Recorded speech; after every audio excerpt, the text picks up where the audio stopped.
Bueno, pues yo le quiero agradecer a Luisa María Alcalde, presidenta del Comité Ejecutivo Nacional de Morena, que haya tenido la confianza de venir esta tarde a este estudio.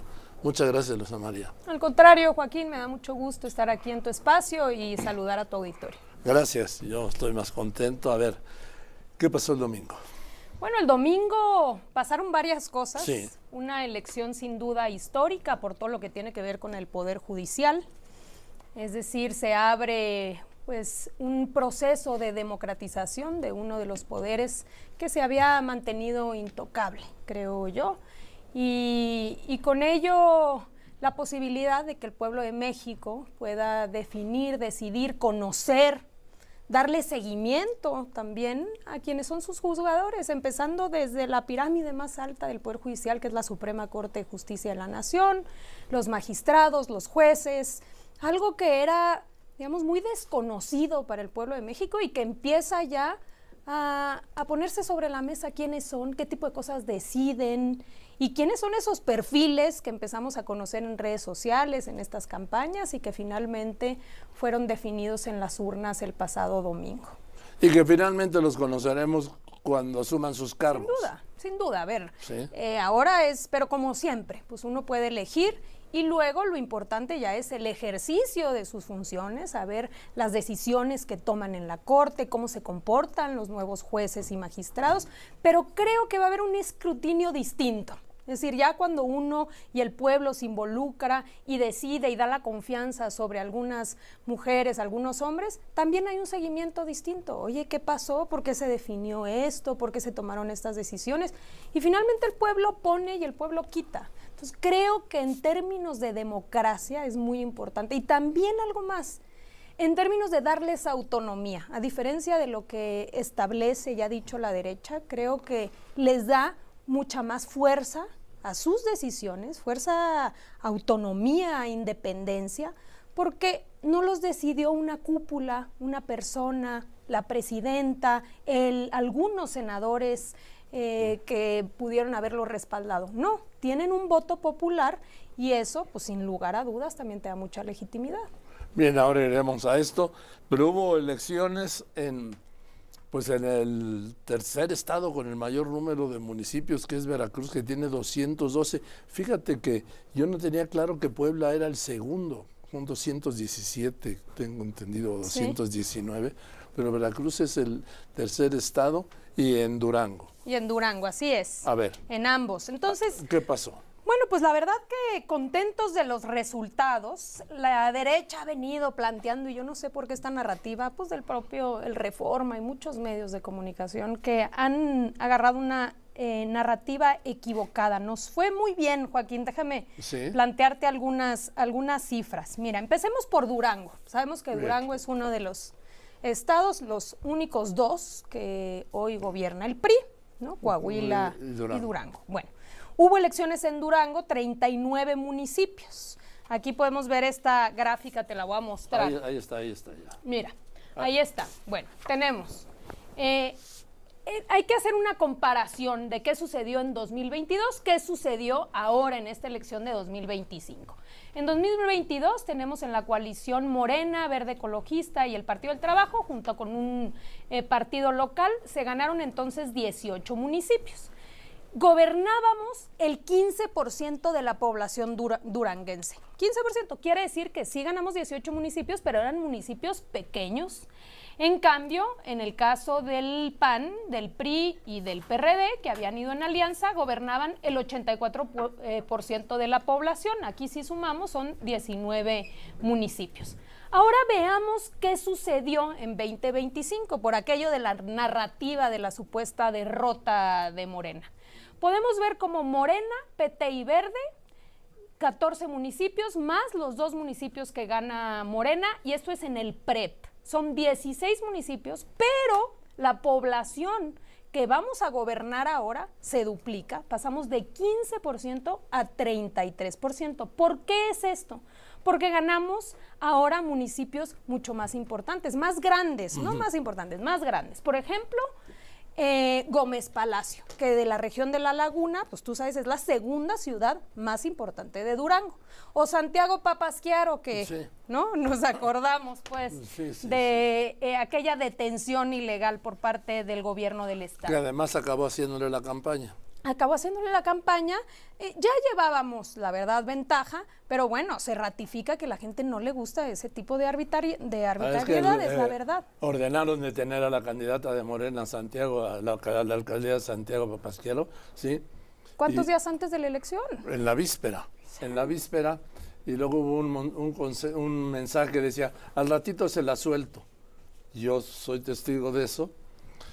Y Se la digo, suelto en hora y media. ¿Cómo que al ratito se la suelto? Pues ¿sabes qué? Acabó dándole la alcaldía. Entonces, pues claro que la gente salió a votar y hay una diferencia importante y finalmente pues el triunfo de nuestra candidata de Ahora, Santiago Papasquiaro, que es un municipio importante en Durango, es un municipio grande. Y bueno, como decíamos, Gómez Palacio. Bien, aquí déjame ahora ver esto. Morena ha ganado 2 alcaldías. A ver, ¿Sí? En Durango. la cual, bueno, 2, pero arriba están las 14 en coalición. Entonces, si tú sumas, son 16. Sí. Tienes 33% de población gobernada. Ajá. Acá, 18 municipios pequeños con 15% de población gobernada. Pero déjame decirte algo que es importante que la gente conozca. Ahorita estamos en el proceso del PREP, ¿no? Es como, Sí. es lo previo. Ahora falta todavía recuentos en las mesas distritales. Te voy a poner algunos ejemplos de por Estos qué. son resultados del PREP. Así es. Estos son resultados del PREP y aquí los vemos en pantalla. Pero hay que señalar que ahí puede haber diferencias entre el PREP y los resultados finales, Sí. ¿no? ¿Por qué? Porque te voy a poner algunos ejemplos claves que nosotros anunciamos que ganábamos y que sostenemos hoy que seguimos ganando, aunque el PREP no lo registra. Por ejemplo, Mapimí. La diferencia de votos en Mapimí, según el PREP, es de 1 voto. 1 voto. Nos gana el PRI a Morena. Nosotros en actas tenemos registrado que esa diferencia no es tal. Los nulos son 271 votos. La ley dice, cuando los nulos son más grandes que la diferencia entre el primero y el segundo lugar, se abren las urnas. Sí. Bueno, pues claro que es más grande, 271 y la diferencia es 1 voto. Ese municipio lo vamos a ganar. En el caso de Nazas, por ejemplo, otro municipio que vamos a ganar, la diferencia según el PREP es de 4 votos que nos aventaja el PRI. Bueno, los nulos 138, se van a abrir los paquetes y vamos a ganar ese municipio y se nos va a reconocer. En nombre de Dios, la diferencia es de 68 votos y los nulos 167, también lo mismo. Y finalmente otro interesante, en el caso de Mezquital, fíjate tú, Joaquín, aquí hay un registro reconocido ya por la autoridad electoral que desaparecieron 19 urnas. Desaparecieron en el camino, ¿no? Al puro estilo.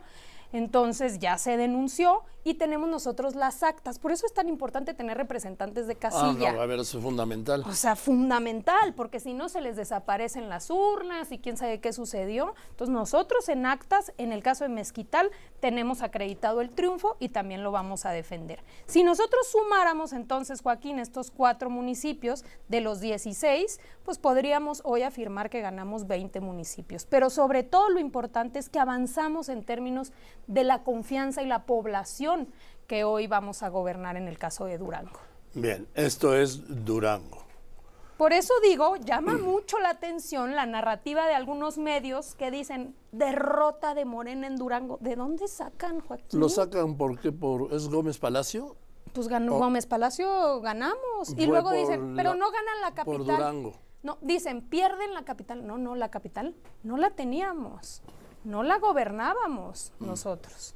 Entonces, en todo caso, la mantiene el PRI, pero nosotros avanzamos en el Estado.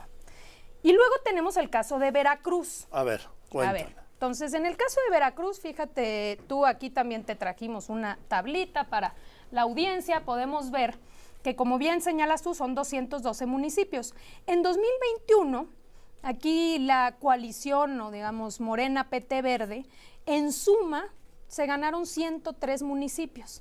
Se gobernaba el 60% de la población veracruzana. Bueno, ahora, si tú sumas a los mismos partidos, porque hay que comparar peras con peras, ¿no?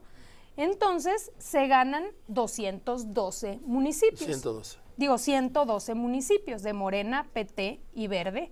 Y la población que se gobierna es del 65%, 5% más que en la última elección a presidentes municipales. En el caso, por ejemplo, del PRIAN, del PRI y del PAN, bueno, ellos en 2021 ganaron 61 y para el caso ya de 2025, 57 pierden municipios. Y te voy a poner algunos ejemplos que para mí son característicos de la victoria de Morena en Veracruz. El puerto de Veracruz. ¿Qué era el puerto de Veracruz? Panista. Priista y panista. Priista de toda la vida, panista de toda la vida. Era muy difícil. Yo me acuerdo incluso un evento del expresidente López Obrador que apenas había algunas personas. Entonces, fue muy difícil poder avanzar en ese territorio. Bueno, hoy se pinta de guinda y con una diferencia abismal por parte de nuestra candidata. Por cierto, muy buena candidata, una mujer no solo honesta, sino de lucha de años, que tiene mucho tiempo en nuestro movimiento. Entonces también aquí podemos ver cómo hay un triunfo de nuestro movimiento y una confianza en el territorio veracruzano. Dime, María Luisa, alcalde, presidenta de Morena. Luisa María, alcalde, presidenta de Morena. Estamos hablando de Veracruz. Ahí Morena pierde 70 alcaldías de las que tenía. Bueno, lo que pasa es que en este caso, no fuimos en alianza con el PT. Eso dijo el PT. ¿Verdad? Entonces, ahora, no quiere decir que no se trate de partidos aliados, sino que aquí se definió que era mejor que fuéramos por separado. Si tú sumas, porque claro, se hace una comparativa sumando cuando fuimos los tres juntos, y ahora, si lo quieres comparar, pues hay que compararlo igual, con los tres.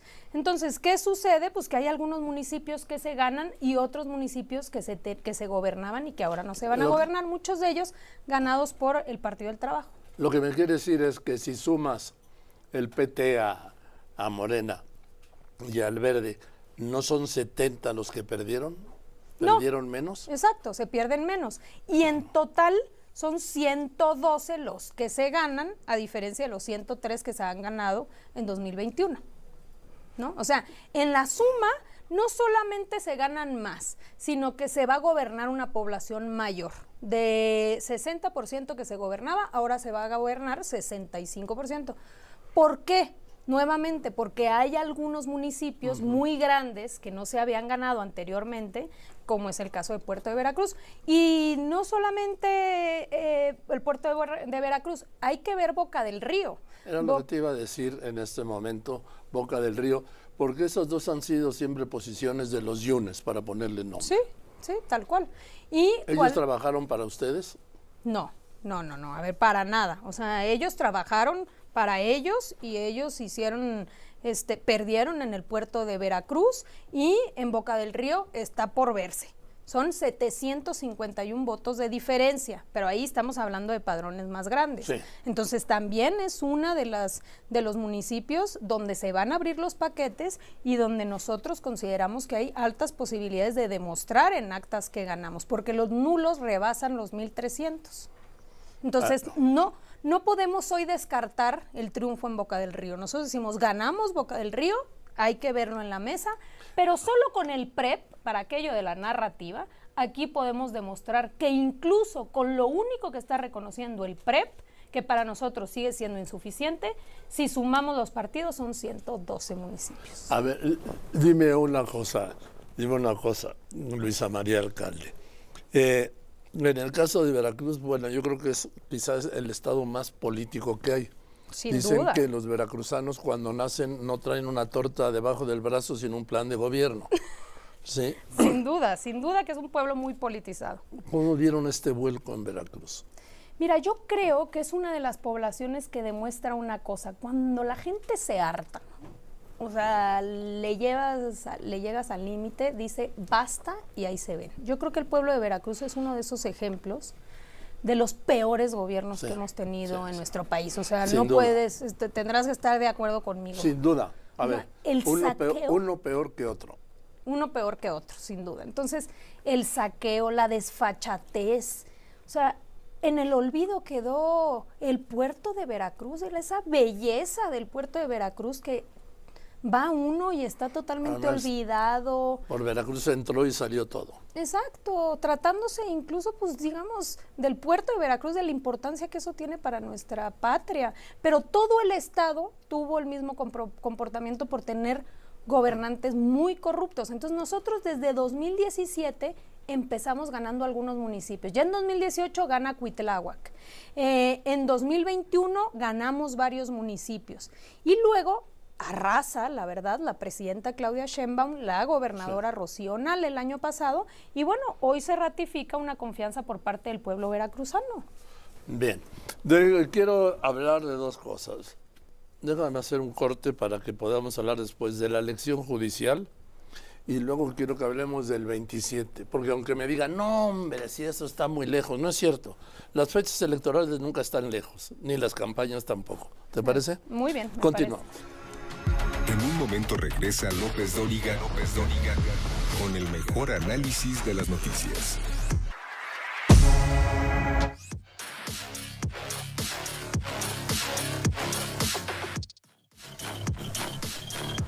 Bien, estoy hablando, y la aprecio mucho, le dije con Luisa María Alcalde, presidenta del Comité Ejecutivo Nacional de Morena, después de la jornada electoral del domingo. Ya hablamos de Durango, ya hablamos de Veracruz, la elección del Poder Judicial. A mí no me dan las cuentas del éxito. Entiendo como éxito que Morena impuso su proyecto, ¿sí? La 4T. ¿Cuál es? Que los jueces eligieran por el voto. Es la reforma judicial.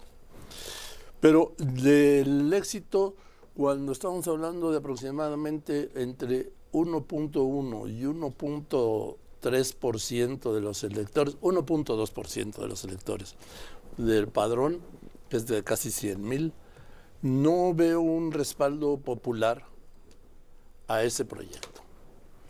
¿Cómo le entiendes? A ver, yo lo entiendo de varias formas. Uno, no lo veo yo como que Morena impuso su proyecto. La reforma sí. No, bueno. A ver, no es que impuso su proyecto. Hubo una reforma constitucional. Por eso, vamos.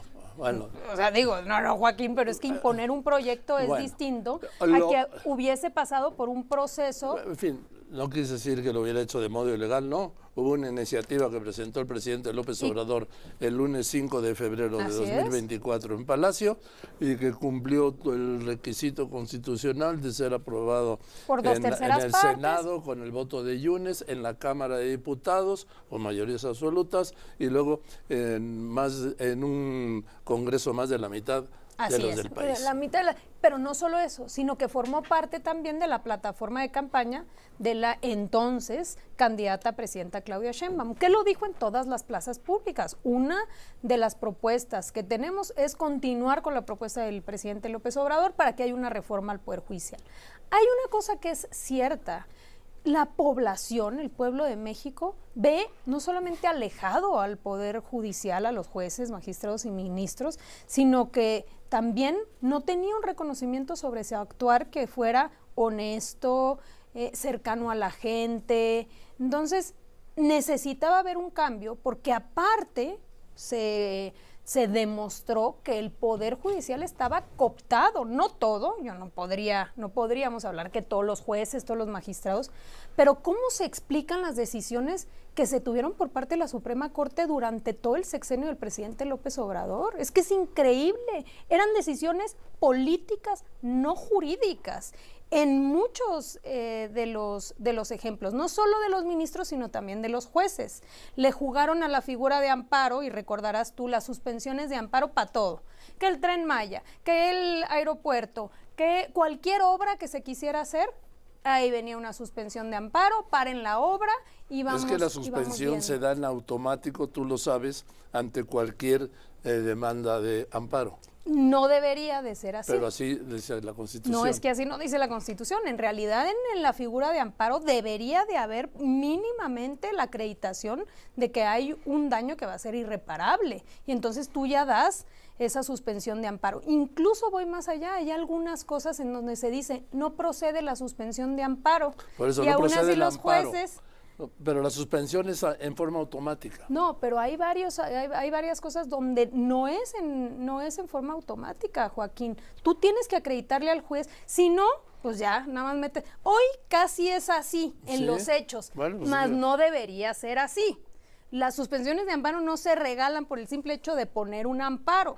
Tú puedes poner un amparo y la suspensión de amparo tiene que evaluar el juez que pudiese haber un Es que, daño irreparable bueno, y entonces te da esa Es que para suspensión. eso se da la suspensión mientras el juez analiza. Mientras el juez analiza. si Pero concede si o no no va a el haber un amparo. daño, pues no debería de dar una suspensión. Bueno. No solo eso, tendría que evaluar otras cosas, como por ejemplo que haya pues realmente un daño irreparable o una afectación Bueno. por encima de la población. Bien, entonces vamos Entonces, digamos, yo a lo que quiero ir es que en efecto debía haber una reforma por parte, pues se necesitaba una reforma al Poder Judicial y se toma la decisión en esta propuesta de que era muy importante que el pueblo se involucrara y que en este poder también se pudiera legitimar a partir de un voto popular.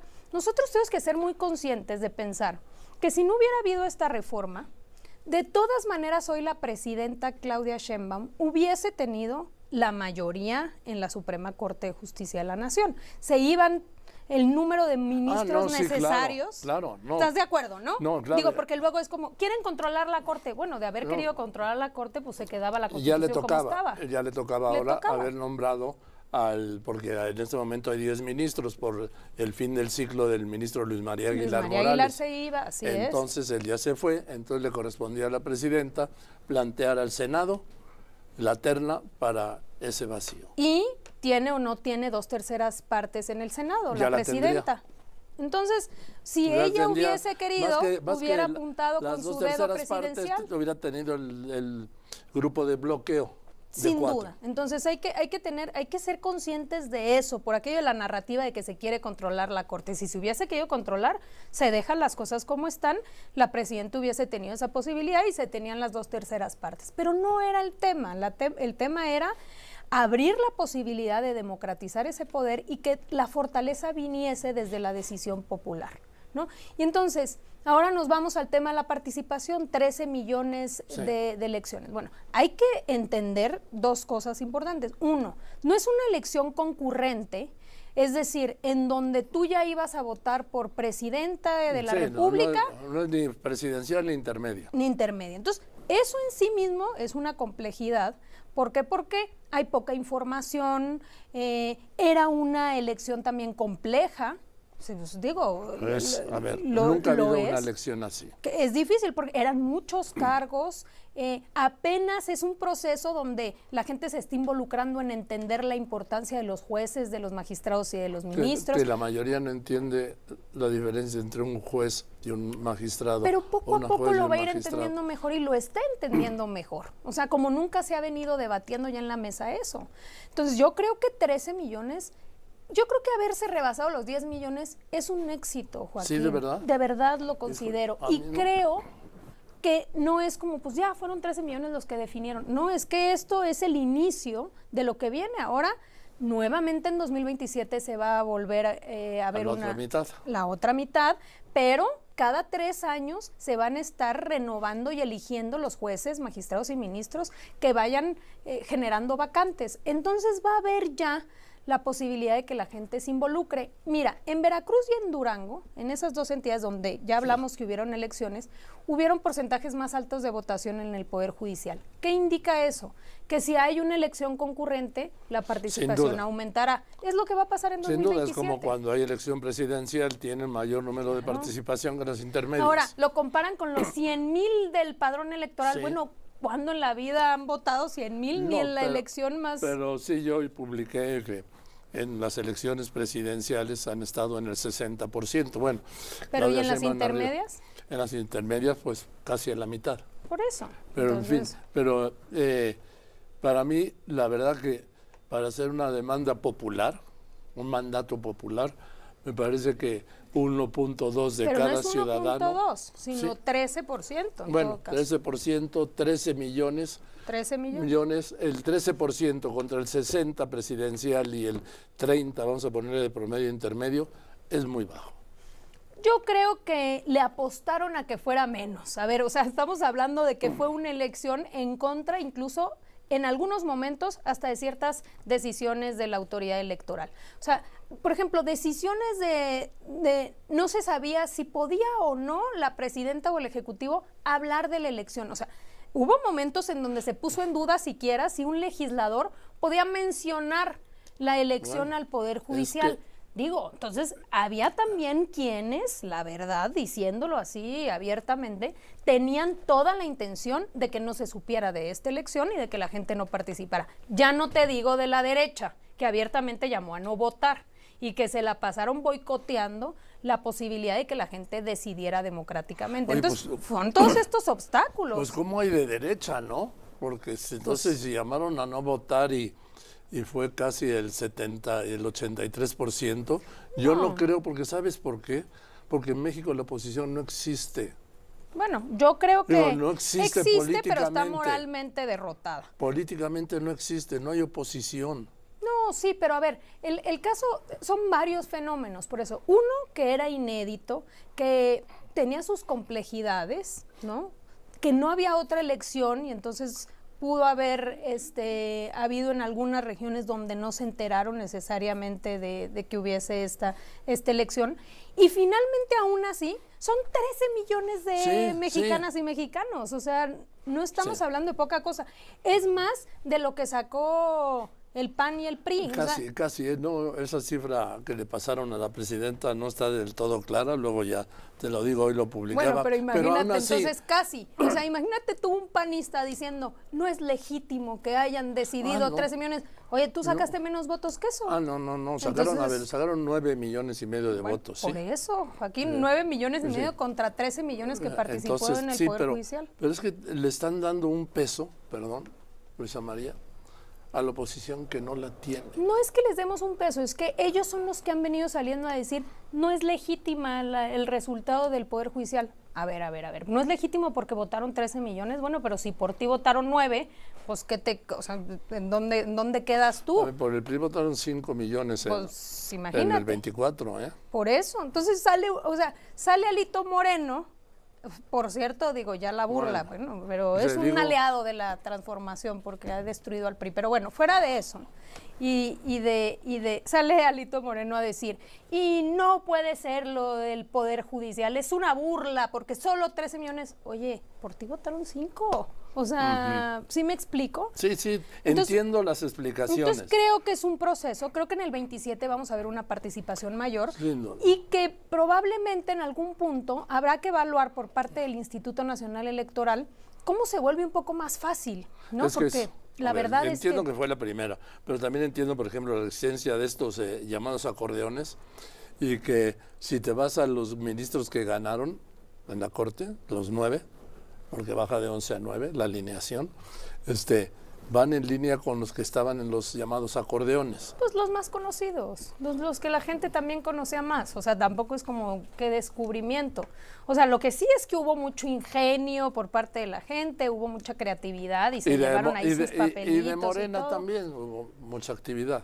No, a ver, en Morena hay gente muy informada, muy politizada, que no se le va una, la verdad, o sea, y es de las, yo te lo digo, lo he visto en todo el país, es de la gente más informada y también más crítica, y por supuesto que hizo su tarea. A ver, pues hubo muchísima gente que se puso a investigar, creo que muchos, incluso también de medios de comunicación, ayudaron a que se conocieran y se fueron perfilando mujeres y hombres más conocidos que otros, sin lugar a dudas, que me parece que hoy son los que ganaron. Ahora, va a haber, o sea, simplemente el hecho de quién va a ser el próximo presidente de la Corte es un simbolismo y es, digamos, es un símbolo de ¿cuál es el cambio que vamos a vivir ahora? ¿No? O sea, ¿cuál es esa nueva conformación de la Corte donde el presidente es un presidente indígena que tiene toda la vida luchando por los derechos indígenas, que se lleva la votación, digamos, más importante, porque hay que decir a la gente, en la reforma lo que dice es quien obtenga más votos va a ser el presidente de la Corte. Nada de que te pones tú de acuerdo como era antes. No, a ver, aquí el artículo 94, la reforma dice, no habla de hombres y mujeres. Así es. Quien tenga el mayor número de votos presidirá los 2 primeros años de la Corte. Así es. Entonces, él obtiene el mayor número de votos, ya incluso la presidenta del INE sale a ratificar, no es que si mujeres o hombres, es el que obtenga el mayor número de votos, en este caso es Aguilar, y entonces él será el presidente de la Corte, un presidente indígena.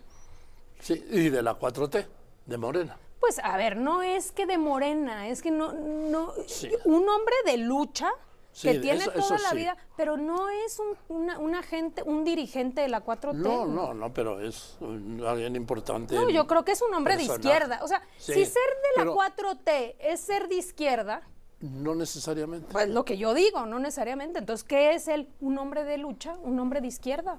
Sí. No es un hombre de Morena, no es un hombre de la 4T, es un hombre de una lucha histórica que tiene toda su vida luchando. Te aseguro que mucho antes de que surgiera Morena. A ver, yo te lo digo, yo lo conozco hace muchos años. Digo, ¿sí? Sigo la gira, a Hugo Aguilar. ¿Sí? Su lucha es anterior a Morena y a la 4T. Sin duda. Te podría decir que es, no, anterior a López Obrador, no, pero anterior a López Obrador, morenista, sí. Claro, pero por eso te digo, o sea, lo que resulta ahora un poco injusto es como decir, es que él es de Morena. No, él es un hombre que tiene toda su vida luchando y que creo que va a ser muy importante para las decisiones de la Corte el tener ese tipo de sensibilidad. O sea, es otro tipo de perfiles. ¿Qué podemos comparar, con todo respeto, a él con las presidencias que se han tenido donde la visión es distinta? Y la verdad te lo digo, muy vinculados a los grupos de poder, la verdad. ¿Cómo te explicas que había tanto favoritismo, por ejemplo, en todo lo que tiene que ver con el tema de impuestos, con andar guardando expedientes en los cajones durante 7, 8 meses, años? O sea, eso ya la gente no está de acuerdo con eso. O los excesos de los salarios, Joaquín. O sea, no podemos nosotros olvidarnos que apenas hace unos meses eran los ministros actuales los que incumplían con la propia Constitución. A ver, la Corte, su tarea fundamental es ser guardián de la Constitución. La Constitución decía, no puedes ganar más que el presidente. ¿Y qué pretextos se sacaron? No, espérate. Es que eso no nos aplica a nosotros, le aplicará a todo mundo, menos a los ministros de la Corte. Y seguían ganando 400,000 pesos mensuales. La gente también dice, oye, no se puede pasar por encima de la ley.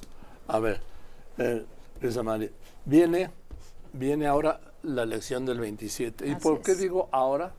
Porque ya estamos viendo grupos, aspirantes de todos, pero estamos hablando hoy de Morena, y de nuevo va a caer la responsabilidad en ti. Así es. Llevar la primera elección intermedia de una presidenta de México, en donde están en juego nada más como estados 17. Así es. 17 estados en juego, eso es más de la mitad del país, más del doble, más de la mitad del número de entidades federativas, más del doble de la población del país, más presidencias municipales en 30 estados y congresos locales en 29. Más la Cámara de Diputados, más la Asamblea, ahora ya la Cámara de la Ciudad de México. Así es una de la elección más grande que vamos a tener por la serie de reformas que se hicieron. 17 gubernaturas, va a ser todo un reto, y yo creo que el reto en nuestro movimiento es ir cumpliendo con nuestros estatutos, nuestra definición de candidato. Ahí voy con esto. Déjame poner un corte y regreso porque Perfecto. Te voy a preguntar de esto de el nepotismo, la reforma al nepotismo y no reelección que planteó la presidenta Sheinbaum para estas elecciones del 27 y que el Congreso, la mayoría de Morena, empujó hasta el 30. Y lo que dijo la carta que envió la presidenta a Morena, que fue aprobada por su Congreso, su Congreso Nacional hace 3 semanas. Continuamos. En un momento regresa López Dóriga con el mejor análisis de las noticias. Quédate en la conversación. Grupo Fórmula. López Dóriga en Fórmula. Bien, ahora, Luisa María Alcalde, tú eres una mujer muy joven, muy experimentada en lides, antes de Morena, pues. Tú también eres anterior a Morena, aunque seas muy joven. Me refiero como activista. ¿Sí? Sí. Sí. Te va a tocar lo que nunca has visto, lo que nunca te ha tocado, es la elección, el proceso interno en Morena para elegir a 17 candidatos a gobernadores, que es cuando vas a sentir lo que es el ácido de la fuerza local. Y te puedo decir también de los intereses locales. Y te van a tocar después, bueno, simultáneamente, Luisa María, casi 1,200 candidatos a presidencias municipales.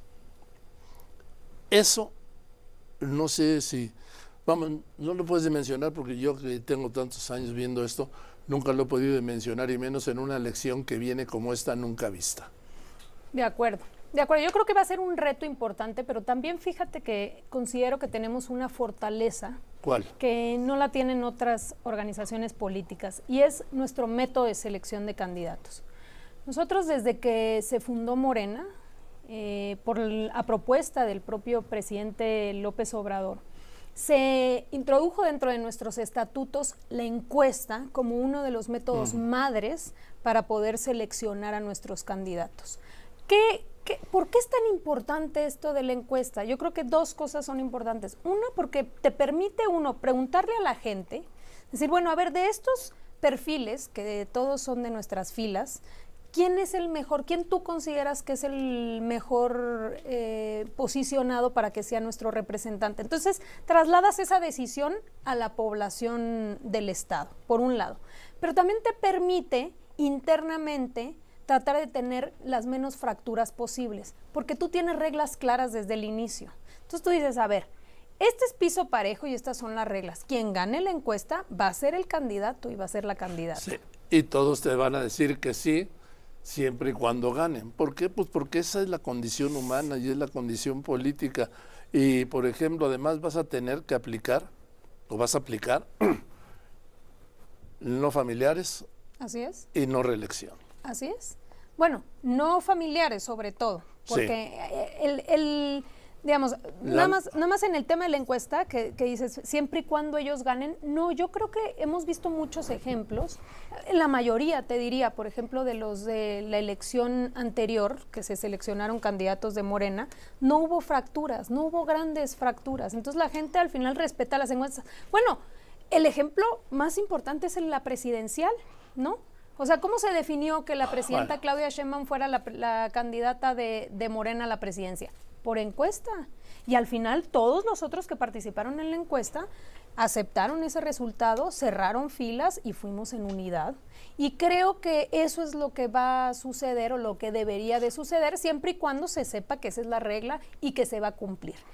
Adicionalmente, como bien señalas tú, Joaquín, hay otras cosas que nos hemos nosotros definido cumplir independientemente de la regla constitucional, que es el tema del nepotismo. ¿Qué quiere decir esto? Esto quiere decir que nosotros no podríamos considerar un candidato que fuese familiar de los actuales gobernadores o de los actuales presidentes municipales. O legisladores. O legisladores o cualquier puesto de elección popular.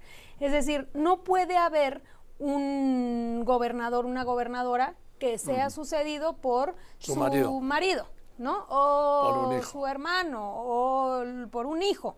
No se podría, porque nosotros ya internamente en el Consejo Nacional de Morena definimos no vamos a llevar a ningún familiar y vamos a hacer nuestra la reforma constitucional, que si bien aplicas el 30, nosotros lo vamos a aplicar desde ya. Déjame decirte que lo hicimos en el caso de Durango y Veracruz. En el caso de Veracruz estaba tan arraigado esta lógica que tuvimos que casi rehacer el 60% de nuestras candidaturas. O sea que si era una práctica muy arraigada que finalmente es. Entonces es muy importante porque la verdad es que a la gente no le gusta. Han salido varias encuestas y el 80% de la gente te dice, no me gusta que haya cacicazgos, incluso porque se meten. Mira, en el caso de Lerdo, nomás te pongo este ejemplo. El presidente municipal de Lerdo es el esposo de la candidata del PRI. Fue un cochinero esa elección. ¿Por qué? Porque el marido, pues imagínate tú que no se iba a meter si estaba viendo perder a su esposa. Bueno, metió policía municipal, compra de votos. Entonces generas ese tipo de cosas. En fin, pues te va a tocar, ahora sí, porque se ha repetido frecuentemente. Esta sí va a ser la madre de todas las elecciones, porque repito, nunca ha habido una elección de estas dimensiones. Sin lugar a dudas, yo creo que nos va a tocar, va a ser muy importante ese proceso previo de selección de candidatos, pero sobre todo lo más importante es contar con la confianza de la gente. Yo creo que hoy el hecho de que el 85% de la gente respalde a la presidenta Claudia Sheinbaum, el hecho de que la gente sienta confianza, lo vemos en el caso de Durango y de Veracruz, nos da altas posibilidades en el 27 de poder mantener los gobiernos que tenemos e incluso ganar gobiernos que hoy tiene la oposición, ¿no? 4 ejemplos en el caso de Aguascalientes, en el caso de Chihuahua, en el caso de Nuevo León y de Querétaro, creo que hay posibilidades de que triunfe Morena y triunfe la transformación. ¿Le van por el carro completo? Pues bueno, vamos a hacer, por supuesto, que todo lo posible para que haya buenos gobiernos y para sacar a los corruptos del poder. Siempre esa ha sido nuestra lucha y vamos a seguir por esa ruta. Bien, Luisa María, pues te aprecio mucho que hayas tenido, reitero, ¿sí?, la confianza de venir aquí.